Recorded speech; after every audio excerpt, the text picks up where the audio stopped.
So hello friends, स्वागत है आपका हमारे चैनल पे। और नंबर सिस्टम का पार्ट 3 लेकर हम आपके सामने हाजिर हैं।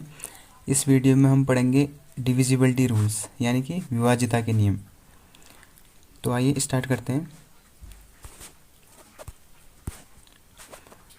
पहला है हमारा संख्या 2 से विभाज्यता का नियम। कोई भी संख्या 2 से विभाज्य कब होगी, इसका नियम पढ़ते हैं।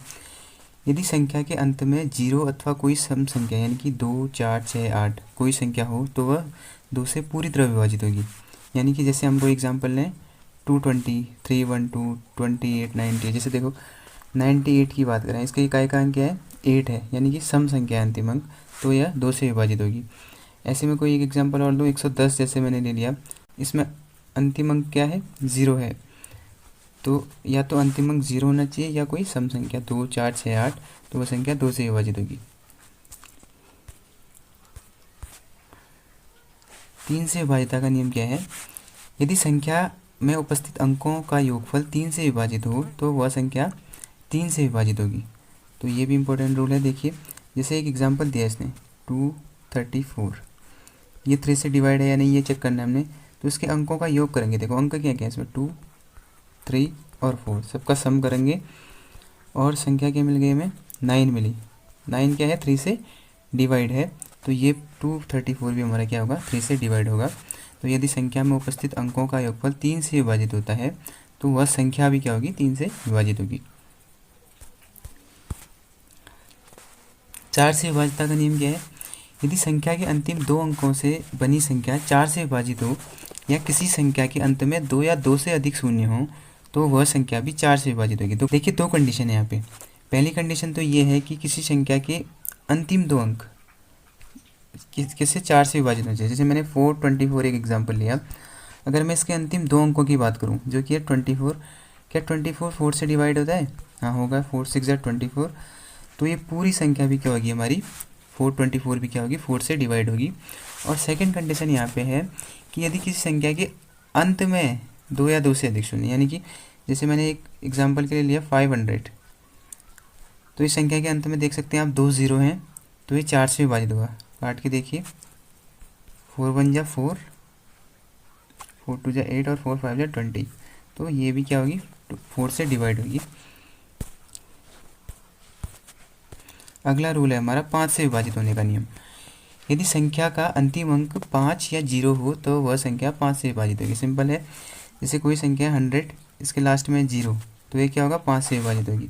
ऐसे किसी संख्या के लास्ट में अगर 5 है तब भी क्या होगी, वो संख्या पूरी 5 से विभाजित होगी।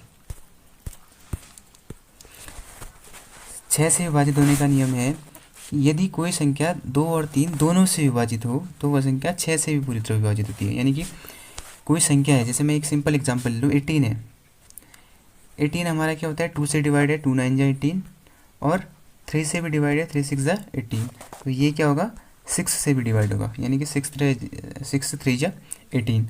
तो 6 से विभाजित होने के लिए किसी भी संख्या को 2 से भी विभाजित होना चाहिए और 3 से भी विभाजित होना चाहिए। अगर 2 या 3 किसी में से भी अगर 1 से भी विभाजित नहीं है वो संख्या, तो 6 से भी विभाजित नहीं होगी।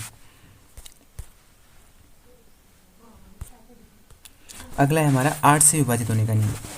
देखो जैसे हमने 4 से विभाजित होने का नियम पढ़ा था कि अंत में क्या होना चाहिए, हमारे 2 0 या अंत में जो हमारे 2 अंक हैं वो 4 से डिवाइड होने चाहिए। 8 से विभाजित होने का नियम क्या है हमारा, कि 3 अंक या उससे बड़ी संख्या होनी चाहिए, यानी कि 3 अंकों से बड़ी संख्या होनी चाहिए या उससे बड़ी संख्या होनी चाहिए, यानी कि 4 अंकों की, 5 अंकों की भी हो सकती है। अंतिम के 3 अंक 8 से विभाजित होने चाहिए, या अंतिम में 3 0 या संख्या के अंत में क्या हो, 3 0 हो, तब वो संख्या क्या होगी, 8 से विभाजित होगी। एग्जाम्पल लेता हूँ 4200। अब देखिए इसके अंत में क्या है, 2 0 हैं, तो ये 8 से विभाजित होगी। विभाजित करके देखिए, 8 5 जा 40 और ये 2 बच गया, तो 8 2 जा 16, 4 8 5 जा 40, तो ये 8 से कम्प्लीटली डिवाइड है। यदि अंतिम 3 अंक क्या हैं, वो 8 से विभाजित है, तब भी क्या होगी, वो संख्या 8 से विभाजित होगी। इसके लिए हम एक संख्या ले सकते हैं, जैसे मैंने ले लिया 4168, ये संख्या ले ली मैंने। अब इसके अंतिम 3 अंक देखिए, ये 8 से डिवाइड है या नहीं है, तो अंतिम 3 अंक है 168, अगर मैं इनको 8 से डिवाइड करूँ तो 8 2 जा 16 और 8 1 जा 8, तो ये 4168 जो संख्या है वो भी क्या होगी, 8 से डिवाइड होगी। डिवाइड करके देखिए, 8 5 जा 40, 8 टू जा 16 और 8 1 जा 8, तो 520 बार डिवाइड होगा, तो ये 8 से विभाजित होने का नियम हो जाएगा। अगला हमारा 9 से विभाजित होने का नियम। जैसे हमने 3 से विभाजित होने का नियम पढ़ा था कि संख्या के अंकों का योग अगर क्या है 3 से विभाजित हो रहा है तो वो पूरी संख्या 3 से विभाजित होती है। ऐसे ही अगर संख्या के अंकों का योगफल 9 से विभाजित हो तो वह संख्या भी क्या होगी 9 से पूरी तरह विभाजित होगी। एक एग्जाम्पल लेते हैं, जैसे मेरे पास एक एग्जाम्पल है 126 एक नंबर है, इसके मैं अगर अंकों का योग करूँ तो कितना आएगा 1 + 2 + 6 यानी कि कितना आएगा 9। क्या 9 से डिवाइड है? हाँ बिल्कुल है, तो ये 126 भी क्या होगी 9 से डिवाइड होगी ये संख्या। फिर है हमारा 10 से विभाजित होने का नियम। सबसे ईजी यही है कि यदि किसी संख्या के अंत में 0 है तो वह पूरी संख्या क्या होती है 10 से विभाजित होती है। एग्जाम्पल बहुत सारे हैं इसके, 100 जैसे 510, इन सब के अंत में क्या होगा 0 है तो ये पूरा 10 से विभाजित होगी।